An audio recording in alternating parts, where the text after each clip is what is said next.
미국은 이재명 각서를 바라는가? 한미 2+2 통상협의가 끝나고 같은 날 미국 백악관에서는 미국 노르웨이 정상회담이 열렸습니다.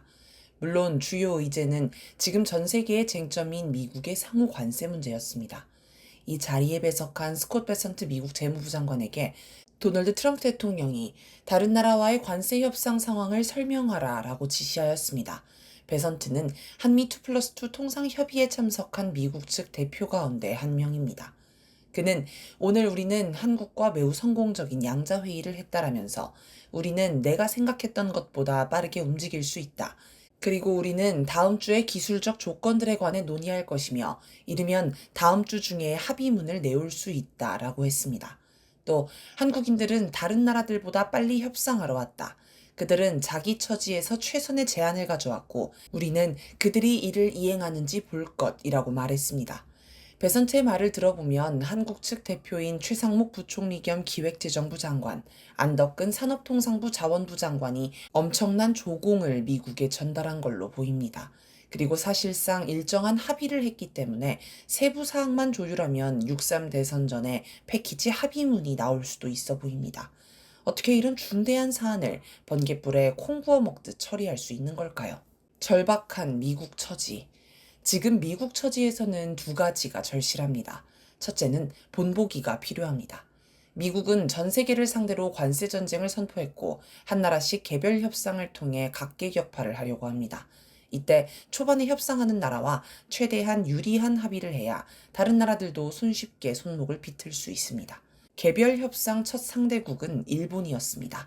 미국이 협상하러 간 아카자와 료시히 일본 경제재생상은 트럼프의 상징인 마가 모자를 썼습니다. 트럼프가 직접 서명을 해서 선물로 건네자 그 자리에서 바로 모자를 쓴 것입니다. 트럼프와 면담을 마치고는 누가 봐도 제가 한참 아래인 입장인데도 직접 나와서 얘기해 주신 데 대해 진심으로 감사하다라며 극도의 저자세를 보였습니다. 예정에 없는 대통령 방문에 외교 결례라며 항의해도 모자라는데 오히려 바닥에 납작 엎드려 신발을 핥은 꼴입니다. 이 모습을 보고 일본 내에서는 격앙된 반응이 나왔습니다. 야당은 물론 국민 속에서도 국격에 맞지 않다, 부끄럽다 라며 혹평이 쏟아졌습니다. 여론이 악화하자 이시바 시게루 일본 총리는 미일 양 정부의 관세 교섭에서 식량 안보는 양보할 수 없다라고 하였고 미국의 방위비 분담금 인상 요구에 안보와 무역을 묶어서 논의하는 것이 사리에 맞지 않는다고 생각한다라고 하는 등 구룡 외교 논란을 잠재우려는 모습을 보였습니다. 또 서두른다고 좋은 결과가 나오는 것은 아니다.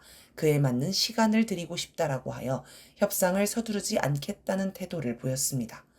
사실 일본 정부와 여당 처지에서는 참의원 선거가 예정되어 있어서 조심스러울 수밖에 없습니다. 미국은 협상장에서는 바짝 엎드리더니 돌아가서는 다른 태도를 보이는 일본이 마음에 들지 않을 것입니다. 다른 나라도 저런 모습이면 곤란합니다. 그래서 한국을 제대로 된 본보기로 만들고 싶을 것입니다. 협상장에서 철저히 뭉개고 협상 후에도 딴소리 못하게 만들자는 것이지요. 두 번째는 트럼프가 당장의 성과를 내야 한다는 점입니다. 미국 국채금리 폭등 등의 이유로 상호 관세를 90일 유예한 것도 그렇고 중국이 예상과 달리 전면전으로 대응하는 것도 그렇고 트럼프는 지금 세계 면전에서 굴욕을 당하고 있습니다.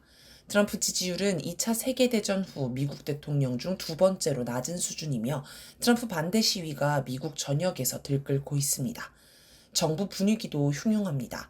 얼마 전에는 일론 머스크 정부 효율부 수장과 마코 루비오 국무부 장관이 말다툼하더니 이번에는 머스크와 베선트가 욕을 하며 말싸움했습니다. 모두 트럼프 앞에서 일어난 사건입니다. 뭔가 일이 잘 안 풀린다는 징조입니다. 이런 상황에서 서둘러 뭐라도 성과를 내야 합니다. 그래서 한국을 더욱 쥐어짤 것입니다. 뭔가를 숨기는 방미 협상단. 베선트의 발언과 달리 방미 협상단의 발표를 보면 별다른 내용이 없습니다. 앞으로 협의할 의제와 일정 정도 조율하고 왔을 뿐이라는 겁니다. 그렇다면 베선트가 거짓말을 한 걸까요? 협상단은 베선트 말에 따로 반박하지 않았습니다. 일단 협상단의 발표는 한덕수 대통령 권한대행의 발언과 안 맞습니다.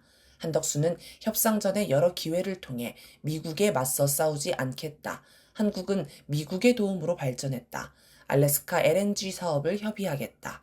미국의 비행기를 구매할 생각이 있다는 식으로 사실상의 협상 지침을 공개했습니다. 이처럼 구체적인 조공을 들고 갔는데 구체적으로 합의한 게 없다는 건 믿기 어렵습니다. 게다가 무려 50여 명의 대규모 방미단을 꾸려서 갔는데 고작 협상 의제와 일정만 조율하고 왔다는 것도 말이 안 됩니다. 국민에게 공개할 수 없는 모종의 합의가 있지 않을까 싶습니다. 아마도 정부는 한덕수 책임론을 피하고자 협상 결과를 숨기는 것으로 보입니다. 미국에 퍼주기를 했다는 게 드러나면 40일도 안 남은 대선에 악영향을 줄 것입니다. 만약 한덕수가 대선에 출마한다면 직접 타격을 입는 건 물론이고 한덕수와 국힘당은 한 몸이나 다름없으니 국힘당 후보에게도 타격이 됩니다. 미국도 한동훈 등 국힘당 후보가 대선에서 승리하기를 바라기 때문에 구체적인 협상 결과를 공개하지는 않은 것으로 보입니다. 그런데 정부가 협상 결과를 숨기는 이유는 이게 전부가 아닐 것입니다. 진짜 이유는 정권 교체에 대비한 것일 수 있습니다. 지금 상황을 보면 대법원의 파기 재판이나 테러 같은 극단적 방법이 아니고서는 이재명 후보의 대선 승리를 막을 방법이 없습니다. 미국은 한덕수 내각과 합의를 해도 정권 교체가 되면 이재명 정부가 이걸 파기할 수 있다고 볼 것입니다. 그렇다고 대선 후에 협상하는 것도 이재명 정부가 까다롭게 나올 수 있으니 마찬가지로 문제입니다. 가장 좋은 건 한덕수와 협상을 끝내고 이재명 정부가 이를 수용하도록 만드는 것입니다. 우리 역사에서 이와 유사한 일이 있었습니다. 바로 1997년 IMF 외환위기 사태입니다. 당시 김영삼 정부는 국제통화기금 IMF와 구제금융 협상을 했습니다. 그리고 세상이 다 아는 얘기지만 IMF 뒤에는 미국이 있었습니다. 문제는 1997년에 한국에 대선이 있었다는 점입니다. 김영삼 정부와 IMF가 협정을 맺어도 차기 정부가 이를 거부하면 일이 복잡해집니다. 실제로 당시 유력 후보였던 김대중 후보는 협상 결과에 문제가 있다며 추가 협상을 주장했습니다. 그러자 IMF는 1997년 12월 3일 김대중, 이회창, 이인재 등 유력 대선 후보들에게 자금 지원 협정 준수 이행각서에 서명하도록 요구했습니다. 이에 이회창, 이인재 후보는 각서에 서명했고 김대중 후보는 서명 대신 김영삼 대통령에게 별도의 서한을 보내 협정을 원칙적으로 이행하겠다고 밝혔습니다. 당시 정부와 후보, 언론과 국민 모두는 굴욕적이라며 분개했습니다. 지금 상황이 이와 비슷합니다. 어쩌면 미국은 이재명 후보를 비롯한 각 당 후보에게 서명을 요구하려고 할지도 모릅니다. 한덕수 내각과 이러저러하게 합의했으니 누가 대통령이 되든 합의를 그대로 이행하겠다고 약속하라는 것이겠지요. 그럼 이재명이 서명을 할까요? 그냥 요구해서는 안 할 것 같습니다. 그래서 미국은 대법원 파기 재판으로 이재명을 협박하지 않을까 싶습니다. 미국은 이런 식으로 공포심을 이용해 다른 나라 정치인을 좌지우지해 온 나라입니다. 미국의 노라고 말하는 대통령이 되겠다며 당선된 고 노무현 전 대통령을 향해서도 미국은 국가 신용 등급을 낮출 수 있다고 협박해 끝내 굴복시켰습니다. 미국은 대법원 파기 재판으로 이재명을 낙마시키는 걸 기본으로 추진할 것입니다. 하지만 이건 너무 부담되는 방법입니다.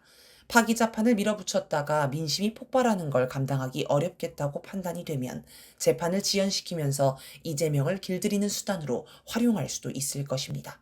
트럼프의 장남 트럼프 주니어가 방한한다고 하는데 이와 관련 있을 수 있습니다. 트럼프 주니어는 트럼프 정부의 막후 실세로 꼽힙니다.